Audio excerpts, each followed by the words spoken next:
नमस्कार सम्पूर्ण एमआरआरका दाजुभाइहरूमा म चाहिँ हालसाल नै कोभिड-19बाट सङ्क्रमित भएर हालसाल नै रिकभर्ड पेसेन्ट हो एउटा।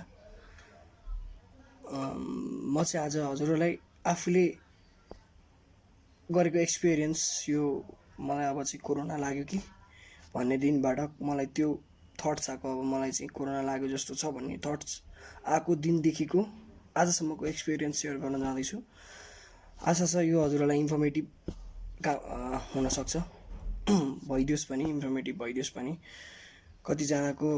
धेरैजनाको मनमा अझै पनि कति कुराहरू खेलिरहेको छ, यो भाइरसले मार्छ कि के गर्छ कि भन्ने। त्यही चाहिँ आफ्नो एक्सपिरियन्स सेयर गर्न आएको छु। मलाई चाहिँ यो साउनको 21 गतितिर चाहिँ अब म काकालाई भेट्न जाँदाखेरि चाहिँ पानीमा एकदम भिजेको थिएँ, पानी परेको थियो त्यो दिन। अनि त्यसपछि म घर आइपुग्दा चाहिँ मलाई एकदम अब गाह्रो हुन थाल्यो। राति एकदम पसिना चिडचिड आउने, अब नाक बन्द भए जस्तो भयो, नाक बन्द हुने, अनि एकदम टाउको दुख्ने, टाउको आँखा दुख्ने, पसिना एकदम काट्ने, जिउ पुरै दुखेको, एकदम धेरै काम गरेर चाहिँ दुखाए जसरी एकदम अनौठो किसिमको दुखाइ भयो कि त्यो बेला मेरो जिउ त्यस्तो भयो। अनि मैले सोचेँ अब पानीमा भिजेको थिएँ, सायद त्यसकै असर हो कि भन्ने चाहिँ मेरो भ्रम मनमा, है, एउटा आत्मसन्तुष्टि। अनि त्यसपछि भोलिपल्ट नि त्यस्तै भयो। दिउँसो त्यस्तो खासै नहुने, फेरि राति हुन थाल्यो, फेरि एकदम बल्झिने, एकदम त्यो टाउको र आँखा चाहिँ कसरी दुख्ने भने चाहिँ त्यो पुस माघको चाहिँ जाडोमा चिसो पानीले टाउकोमा हाल्दाखेरि त्यो आँखाको त्यो नसै चाहिँ दुखेर चाहिँ आँखै निस्केला जस्तो हुन्छ नि, त्यस्तै गरी दुख्छ आँखा र टाउको, एकदम नमजाको चाहिँ दुख्छ। अनि 2 दिन त्यस्तो भएपछि, 2 रात त्यस्तो भएपछि चाहिँ अचानक ठिक भयो कि। मैले एउटा सिटामल खाएँ, सिटामल खाएपछि त्यो अब बन्दै भयो कि, टोटल्ली बन्दै भयो। तर एउटा चाहिँ भइरहेको थियो मलाई, त्यो अलि छिटै श्वास आउने, छिटै थकै लागे जस्तो हुने।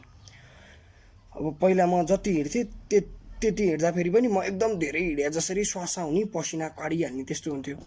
अनि अचानक मलाई रुगा लाग्यो कि, त्यो निको भइसकेपछि रुगा लाग्यो। अब बिहान चाहिँ रुगा लाग्न थाले जस्तो भयो, बेलुकासम्म स्वाद र गन्ध टोटल्ली हरायो। अनि त्यसपछि चाहिँ मैले एकचोटि गुगलमा सिम्टम्स हेर्ने चाहिँ गरेँ। अब गुगलमा एकचोटि सिम्टम्स हेर्नु पऱ्यो, कोरोना के छ भनेर हेर्न लाग्दाखेरि मैले त्यो अगाडि वास्ता गरिरहेको थिइनँ, यो कोरोना भाइरसलाई त्यति सिरियसली लिएकै थिइनँ कि। अब सिरियसली नलिया भन्दा नि अब हामीलाई लाग्दैन नै भन्ने भएर चाहिँ मैले वास्ता गरेको थिइनँ। सिरसित बसेको छु, के लाग्थ्यो र भन्ने हिसाबले चाहिँ मैले अब चाहिँ गुगलमा हेरेँ। गुगलमा हेर्दाखेरि चाहिँ त्यो के अरे हस्पिटलमा चाहिँ स्याम्पल लिएर रिपोर्ट निक्लिया जसरी के, त्यो सबै जे मलाई भएको थियो सबै त्यो अब ट्याक्क त्यो गुगलमा चाहिँ मेरै रिपोर्ट भए जसरी के, त्यो रेडी भए जसरी सबै सिम्टम्स A to Z, यो जिउ दुख्ने, एउटा डाइरिया बाहेक, डाइरिया चाहिँ भएन मलाई। त्यसपछि अब त डर भयो मलाई, कोरोना भएको जस्तो स्वाद र अनि यो गन्ध पनि छैन। अनि त्यसपछि मेरो भिनाजु चाहिँ एपिएफको डक्टर हुनुहुन्छ, अनि उहाँलाई भने, भिनाजु मलाई यस्तो कोरोना भए जस्तो छ, एकचोटि त्यहाँनिर नि पिसिआर, त्यो त अब हाम्रो कोरोनाको लागि छुट्याएको हस्पिटल बलम्बुको, दाजु मलाई यस्तो भयो, के गर्ने होला, मलाई टेस्ट गर्नु पऱ्यो एकचोटि भने। तर पनि त्यो बेलासम्म नि मलाई त्यो कोरोना भएको छ भन्ने चाहिँ छैन, है, त्यो मनमा छैन डर। अनि हुन्छ म तिम्रो नाम लेखाइदिन्छु भनेर भन्नुभयो। अनि त्यस्तै गरी चाहिँ म टेस्ट गराउनु गएँ 24 गते। म 21 गतेबाट सिम्टम देख्न थालेँ, 2 दिन त्यस्तो भयो, 2 दिनमा स्वाद हरायो, यताउति भयो। म गएँ टेस्ट गराउनु, अनि 24 गते टेस्ट गराउनु गएपछि 27 गते रिपोर्ट आएन। मेरो स्वाद हराइरहेछ, त्यो दिनसम्म 4-5 दिन भइरहेछ, आयो पोजिटिभ।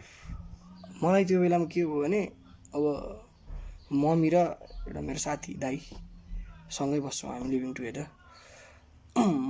अनि त्यो मलाई चाहिँ कोरोना भएको पिर भन्दा पनि अब के भन्ने, अब ओडामा अब मलाई मलेरिया डिपार्टमेन्ट के कन्ट्रोल डिपार्टमेन्टबाट फोन आयो, तपाईँलाई चाहिँ के भयो, तपाईँलाई कस्तो छ, के सिम्टम्सहरू छ, कतिको गाह्रो भइरहेछ तपाईँलाई भनेर। अनि कोसँग 14 दिन अगाडि कोसँग भेटघाट गर्नुभएको थियो। म त्यस्तो खासै अब घरमै बसिरहेको थिएँ, म त्यस्तो कसैसँग भेटेको छैन भनेर भने। तर मैले टेस्ट त्यो मलाई चाहिँ त्यो सिम्टम्स हेरेपछि चाहिँ मैले कसैसँग भेट्न छोडिदिइसकेको थिएँ। एउटा सभ्य नागरिकको एउटा कर्तव्य निभाएको मैले अब थाहा नहुँदा अब मलाई नै अरूबाटै सर्यो, हेल्थ चेक गर्ने मान्छेबाट। अब त्यस्तै गरी म चाहिँ आफूले थाहा भएपछि चाहिँ अरूलाई नसारौँ भन्ने एउटा नैतिकता एउटा मानवता राखेर म घरमै बसिरहेँ रिपोर्ट। अनि त्यसपछि रिपोर्ट पनि पोजिटिभ नै आयो। अनि क्वेसन गर्नुभयो त्यहाँबाट फोन गरेर चाहिँ यस्तो यस्तो के भएको छ तपाईँलाई, कोसँग भेटघाट गर्नुभएको छ, कतिजनासँग भनेर। त्यस्तो कोहीसँग पनि छैन। म भेटघाट गरेको मान्छेहरू सबैलाई इन्फर्म गरिदिइसकेँ। उनीहरू होम आइसोलेसनमा बस्न थालिसके। अनि होम आइसोलेसनमा चाहिँ उनीहरू अब इन्क्युबेसन पिरियड, अब त्यस्तो आफूलाई पोजिटिभ थाहा भइसकेपछि चाहिँ आफूले कन्ट्याक्ट गरेकोहरूलाई चाहिँ अब क्लोज कन्ट्याक्टहरूलाई चाहिँ तुरुन्तै अब सिम्टम्स अब देखिहाल्यो। मम्मीलाई पनि अलिअलि ज्वरोहरू आउनु थालिसकेको थियो। उहाँहरूलाई चाहिँ छिटै टेस्ट हुँदो रहेछ, नभए चाहिँ सिम्टम्स नदेखिसम्म टेस्ट गर्दो रहेछ होइन, कन्ट्याक्ट ट्रेसिङमा परेकोहरूलाई पनि। अनि एक हप्ता उनीहरू अब होम आइसोलेसनमा बस्नु भनेर मैले खबर गरिदिएँ। अनि त्यसपछि एम्बुलेन्स पठाउनु पर्छ कि भन्नु भनेर। अब हेर्नु केही भएको छैन आफूलाई, अब बिन्दास पारामा छु। अब एम्बुलेन्स चाहिँ नपठाइदिनु सकेसम्म, मलाई छिमेकीमा अलिकति अप्ठ्यारो हुन्छ, मम्मी दाइलाई भनेर भने। हुन्छ तपाईँ घरमै बस्न चाहनुहुन्छ नि घरमा पनि बस्न सक्नुहुन्छ भनेर। अलिकति क्रिटिकल कन्डिसनहरूलाई चाहिँ हस्पिटलमा कम्पलसरी रहेछ। हामी जस्तो माइल्ड सिम्टम्स देखिएको र पोजिटिभ आएकोहरूलाई चाहिँ त्यस्तो खासै उनीहरूले चाहिँ घरमै बस्नु भन्दो रहेछन्। अब हाम्रो आफ्नै अब फ्ल्याट भएपछि त सेपरेट टोइलेट हुन्छ। मेन भनेको चाहिँ अब त्यस्तो शङ्का हुने बित्तिकै यदि हजुरहरूलाई पनि है ब्रोहरू, यदि यस्तो सिम्टम्स देखिहालेछ भने चाहिँ बाहिर जान बन्द गर्नुहोस्। घरमा कोही अब अरूलाई अब किन सार्नै सकेसम्म त्यो 2 दिन पनि, अब त्यो 2 दिनदेखि 3 दिन है ब्रोहरू, यति कुरा चाहिँ ढुकाउनु। 2 दिनदेखि 3 दिन अलिकति साह्रो पार्छ। त्यो दिन त्यति पनि अरूलाई, आफ्नो मान्छेलाई किन दुःख दिनु, अरूलाई पनि किन दुःख दिनु। त्यस्तो थाहा हुने बित्तिकै चाहिँ हजुरहरू आइसोलेसनमा बसिहाल्नु। सकेसम्म सेपरेट टोइलेट युज गर्नु, नसके आफूले युज गरेपछि मजाले त्यसलाई सफा गर्नुहोस्, सफा गरिदिनुहोस्। अब त्यो सम्भव छैन, तर पनि एउटा मन शान्ति। अनि म हस्पिटल चाहिँ रिङ रोडमा चाहिँ एम्बुलेन्स बोलाएर यता टोल छिमेकलाई थाहा नहुने गरी गएँ। अब त्यसपछि ओडामा थाहा भइहाल्दो रहेछ म बस्ने ठाउँको। अनि त्यसपछि हल्ला फैलिन थाल्यो हेर्नु। अब आफ्नो टोलको भनेपछि म आफ्नो हस्पिटलको एक्सपिरियन्स सुनाउँछु। टोलमा चाहिँ हल्ला फैलिन थाल्यो। अब ठुला बडा भनाउँदाहरू, फेसबुके डक्टरहरू एकदम हुन थाल्यो। अब यिनीहरूले त अब हिँडेको बाटोमा नि कोरोना हुन्छ, अब यो घर सिल हानिदिनुपर्छ भनेर घर सिल गरिदिए। आएर भर्याङदेखि लाएर के छर्क्यो अरे, अब त्यो मम्मीले भन्दै हुन्थ्यो दस्तरी छर्क्या थियो अरे, भर्याङतिर छर्क्यो अरे घरमा। अनि त्यसपछि जिन्दगी 5 रुपियाँ नछोड्ने पसलेले उधारो दिन थालेछ हेर्नु। अब जस त्यति चाहिँ गरे हो हाम्रो छिमेकीले, अरू सुने अनुसार चाहिँ हाम्रो छिमेकीले त्यति चाहिँ गरे हो। मेन भनेको चाहिँ हजुरहरू पनि कसैको छिमेकी हुनुहुन्छ ब्रोहरू, म पनि छिमेकी नै हो। अरू कसैले लाग्यो भने एउटा मेन्टल टर्चर चाहिँ नदिनुहोस्। उनीहरूलाई एउटा त्यो रोगसँग लड्ने क्षमता चाहिँ हजुरहरूको हातमा धेरै हुन्छ। हजुरहरूको हातमा, छिमेकीको हातमा सबैभन्दा अगाडि, आफन्तको भन्दा पनि छिमेकीको हातमा। भाडामा बसिना घरपेटी र छिमेकीको हातमा हुन्छ उसलाई त्यो कोरोनासँग लड्ने क्षमता। अनि म हस्पिटल गएँ। हस्पिटल जाँदाखेरि चाहिँ मलाई त्यो रोगसँग भएको भ्रम अझै क्लियर भएन। म गएको वार्डमा 70 वर्षको बुवा पनि हुनुहुन्थ्यो, 50-60 वर्षको अङ्कल पनि हुनुहुन्थ्यो, 30-35 वर्षको एडल्ट मान्छेहरू पनि हुन्थ्यो। म जस्तो लक्का जवान 23-24 वर्षको पनि थियो। 10 जना एउटा रुममा थियो, हरेकको मिश्रण थियो त्यहाँ। अनि त्यहाँ गएपछि लाग्यो कसैलाई केही भएको छैन त्यहाँनिर। मान्छे अनुसारको फरक हुँदो रहेछ हेर्नु। अर्को भनेको चाहिँ मान्छे अनि त्यो ब्लड ग्रुप अनुसार पनि, किनभने हामी जाने बित्तिकै चाहिँ हाम्रो ब्लड स्याम्पल लिएर गएको थियो हामी एडमिट हुनेहरूको चाहिँ। अनि ब्लड स्याम्पल लिएर गएपछि अब त्यहीको लागि होला सायद मैले अब बिनाजु डक्टर भएको कारण त्यति इन्फर्मेसन लिन सकेँ। ब्लड ग्रुप अनुसार पनि फरक पर्दो रहेछ ब्रोहरू चाहिँ। ब्लड ग्रुप अनुसार सबैलाई एउटै सिम्टम्स हुँदो भन्ने नि हुन्न। अनि सबै सिम्टम्स भन्ने चाहिँ हुँदैन, किन एकैजनालाई सबै सिम्टम्स सधैँ त्यो 14 दिन नै लागिरहने चाहिँ हुँदैन ब्रोहरू।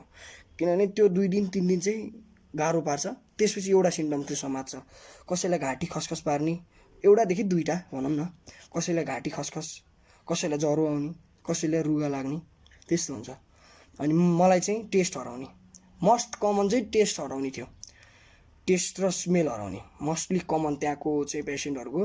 2टा बिल्डिङ थियो, एउटा वार्डमा 10 जना गरेर, 2टा बिल्डिङमा अब त्यो 6वटा वार्ड गरेर 60 जना गरेर 120 जना थियो। त्यहाँ सबैजनाको त्यस्तो, कोही क्रिटिकल हुँदैन, आउनुहुन्थ्यो बिहान व्यायाम गर्नुहुन्थ्यो। अनि हस्पिटल गएपछि केही औषधि हुँदैन है ब्रोहरू, सब आफ्नो केयर हो। त्यहाँनिर टोइलेट सेपरेट हुन्छ। मेन अब सबैभन्दा सुरक्षित भनेको अब घरमा बस्दा त्यो हुँदैन, टोइलेट सेपरेट हुन्छ। अनि हरेक सुविधा त्यो अब मैले हस्पिटलको नि बयान गर्न चाहेँ अलिकति एक्सपिरियन्स सुनाउँदाखेरि चाहिँ हस्पिटल एकदम धेरै राम्रो थियो। लुगा धुनलाई वासिङ मेसिन थियो, पानी एकदम प्युरिफाइड। अब त्यसको मतलब हामीले के बुझौँ भने एकदम सेनिटाइज हुनुपर्दो रहेछ आफू। त्यही हो अहिलेको लागि औषधि भनेकै आफू एकदम सेनिटाइज हुने, एकदम सफा सुग्घर हुने। त्यहाँनिर 21 दिन 22 दिनसम्म भएको बिरामीहरू पनि थिए, 21 दिन 22 दिनसम्म रिकभर नभएको। उहाँहरूको चाहिँ एक्सपिरियन्स के छ थियो भने अब त्यस्तो नुहाइधुवाइ नगर्ने, डर चिसो लाग्छ भनेर नुहाइधुवाइ नगर्ने, लुगाहरू त्यस्तो नफेर्ने, फ्रिक्वेन्ट उनीहरूले मास्क पनि त्यस्तो नफेर्ने, आफू एकदम जति सक्दो सफा हुने ब्रो। अनि यो मेन भनेको मैले हस्पिटल गएपछि अर्को कुरा के थाहा पाएँ भने यो रोगलाई कुनै खानामा बन्धक रहन्छ।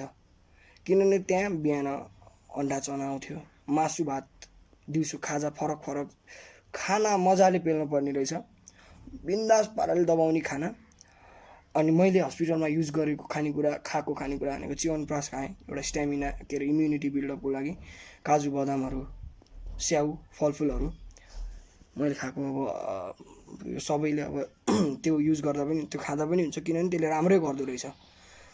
अनि जङ्क फुडहरू चाहिँ नखानुहोस्, जङ्क फुड। अनि चुरोट खानुहुन्छ भने चुरोट नखानुहोस्, 14 दिन 15 दिन छोड्दा फेरि कोही मर्दैन पनि होइन, एकदम सिक्कै हुने खालको, एकदम स्मोक कार्भिङ्स हुनेहरूले त्यो कार्भिङ्स के भन्छ मैले बोल्न जान्दिनँ त्यो वर्ड है, त्यो सकेसम्म है चुरोट रक्सी नखानुहोस्। त्यो सिम्टम्सहरूलाई रहेछ भने थाहा भयो भने त्यस्तो भएपछि त्यो हुने बित्तिकै तपाईँ आइसोलेसनमा बस्नुहोस्, पिसिआर गराउनु पर्दैन, तपाईँ आफू सुरक्षित हुनुहोस्।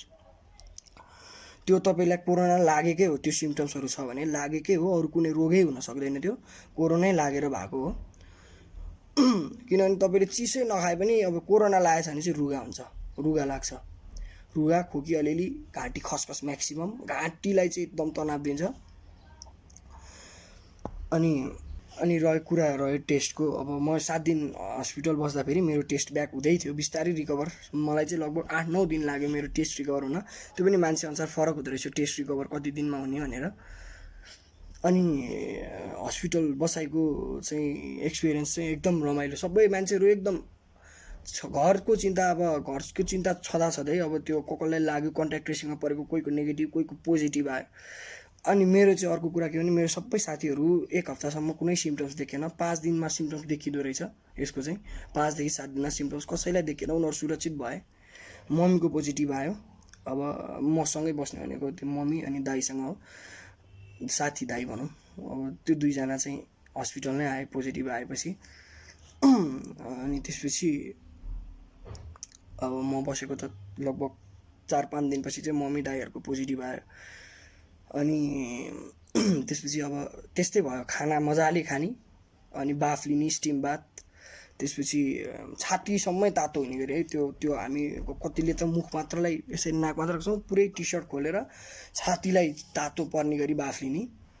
अनि त्यसपछि तातो पानी फ्रिक्वेन्टली खाइरहने, चिसो पानी खाँदै नखाने। बार्न पर्ने भनेको यही एउटा चिसो पानी हो, चिसो पानी एउटा बार्ने अनि चुरोट रक्सी बार्ने। अरू यसमा त्यो बार्न पर्ने बरु टाइफाइड जन्डिस लाग्यो भने त्यो उपचार भएको रोगहरूले मान्छे भ्याक्ल्याक जान नि सक्छ नि एउटा स्टेजमा पुगिसकेपछि। उपचार भएको रोग यो झन् भयानक छ, यो त उपचार नै नभएको रोग, औषधि नै छैन, झन् भयानक हुनुपर्ने, तर त्यस्तो छँदै छैन, मनको डर हो हेर्नु। अनि अर्को के छ भने मैले चाहिँ मेरो वार्डमा बस्ने चाहिँ उहाँ 70 वर्षको बुवालाई सोधेँ, उहाँ चाहिँ सुगर एकदम हाई थियो। अनि धेरै म्याक्सिमम तराईबाट आउनु भएको थियो उहाँहरू, कोही किसानी गर्ने, कोही त्यस्तो धेरै एजुकेसन लेभल पनि धेरै नभइसकेको। अनि त्यहाँ चाहिँ बिहान हस्पिटलमा चाहिँ बिहान डक्टर आउने हो, बिहान चाहिँ डक्टर भिजिटमा आउँछन्, सेतो सर्लक्क परेको मुन्छे भने जस्तै पिपी लाएर आउँछन्, अनि के भएको छ भनेर सोध्छन्। अनि उनीहरूले चाहिँ अब हुन्छ नि औषधि नै छैन, अनि भिटामिन सीको ट्याब्लेट दिने हो केही नभएकोहरूलाई। भिटामिन सीको ट्याब्लेट चाहिँ अब त्यो हामीले यत्तिकै नर्मल मान्छे केही नभएले नि खानुहुन्छ, एउटा इम्युनिटी बिल्डअपको बुस्टिङको लागि। त्यही हो, हजुरले अहिले पनि खाँदा हुन्छ, त्यो केही फरक पर्दैन, त्यो एउटा दिन्छ। अनि अर्को कुरा के रहेछ भने चाहिँ आफ्नो शरीरमा त्यो कोरोनाको जुन सिम्टम्स छ नि, खोकी रुगा ज्वरो, त्यो लाग्नै दिन नहुने, शरीरलाई कमजोर पार्नै नहुने, जति सक्दो बलियो बनाउने। अनि त्यही भएर ज्वरो लागेर ज्वरोको औषधि, खोकी लागेलाई खोकीको औषधि, रुगा लागेकोलाई रुगाको औषधि दिने रहेछ। अनि मैले चाहिँ त्यो बुवालाई सोधेँ, बुवा यस्तो हल्ला छ, हजुर त सुगरको रोगी हुनुहुँदो रहेछ, 200+ पहिला अर्को हस्पिटल बसेर आउनु भएको रहेछ, अर्को हस्पिटल बस्दा कोरोना लागेको रहेछ, सुगरको बिरामी एकदम सिकिस्त। अनि यहाँ आउँदाखेरि त्यस्तो छैन, उहाँ टक्क अब बिहानै 4 बजे उठ्ने, हामीलाई उठाउने, त्यस्तो खालको हुनुहुन्थ्यो, तन्दुरुस्त। अनि सोधेँ बुवा त्यस्तो छन्, हल्ला डर लाग्छ छैन मर्छु भनेर, कोरोना लागेको छ। अब बाबु मलाई के भएको छ देखाएको छौ तिमीले? उहाँ तराईको हुनुहुन्थ्यो, यस्तै गरी भन्नुहुन्थ्यो, अब बाबु मलाई के भएको छ यार, तिमीले देखिरहेछौ त मलाई, एकदम अब डन थियो कि के ऊ जमानामा बोलिने अलि रुखो खालको। अब के भएको छ बाबु, अब मेरो अब केही छँदै छैन, अब मेरो छोराछोरीहरू पढिसके, हुर्किसके, अब मैले हुर्काउनु पर्छ भन्ने चिन्ता छैन, मैले आफ्नो जिन्दगी बाँचिहालेँ, मरे नि के छ र, तर पनि मलाई डरै छैन भनेर एउटा आत्मबल बढाएर बस्नु भएको थियो। उहाँले केही भएन। यसको मतलब के भने आत्मबल सबैभन्दा ठुलो कुरा। त्यो मलाई कोरोना लागेको छ, अब यो हुन्छ नि बाटोमा ज्योतिष, अब बाटोमा हिँड्दा हिँड्दै अब त्यो अब हुँदा अथवा कसैलाई हात देखाउन जाँदाखेरि, ज्योतिषहरूका जाँदाखेरि तपाईँको त यस्तो यस्तो हुन लेखाएको छ, नराम्रो दिन चल्दैछ, 7:30 चल्दैछ भनेपछि तपाईँको मन कस्तो हुन्छ, ठिस अब दिनै बिग्रिन्छ तपाईँको। तर त्यही ज्योतिषीले चाहिँ ओहो तपाईँ त भयङ्कर, तपाईँको बहुत राम्रो भाग्य रहेछ त, तपाईँको एकदम फलिफापै फलिहाल्छ भन्छ, तपाईँको मनमा उमङ्ग हुन्छ नि, त्यही हो क्या। त्यही भएर समाचार हेर्न छोडिदिनुहोस्। कोरोनाको यो मृत्यु भयो, यस्तो यस्तो भएर यस्तो यस्तो हुनलाई यस्तो यस्तो हुन्छ, यस्तो यस्तो रोग लाग्नलाई यस्तो यस्तो गर्छ, त्यो समाचार हेर्न छोडिदिनुहोस् कोरोनाको है। त्यो चाहिँ मनमा एउटा डर कम हुन्छ, त्यही नै रहेछ। अनि हाम्रो वार्डमा 2जनाको चाहिँ डेथ भएको, हाम्रो म गएको हस्पिटलमा, म बस्दासम्म चाहिँ, त्योभन्दा अगाडि डेथ भएको थिएन एपिएफ हस्पिटलमा 2जनाको चाहिँ। उहाँहरू कस्तो पेसेन्ट हुन्थ्यो भने एकदम दीर्घ रोगी, प्रेसरले paralyse, half paralyse, semi paralyse भइसक्नु भएको, हिँड्न नसक्ने, त्यसमाथि आफन्तहरू पनि वास्ता गर्न छोडिसकेको, बुढा 70 वर्ष 74 वर्ष दीर्घ रोगीहरू। अब कोही आफन्तै नहुने पनि डर नभएकोहरू बिन्दास पाराले हेर्नु आफ्नो नर्मल जसरी बसिरहेछन्, तर उहाँहरूलाई चाहिँ अलिकति अप्ठ्यारो पऱ्यो, गाह्रो परिरहेको थियो, उहाँहरूको चाहिँ डेथ भयो।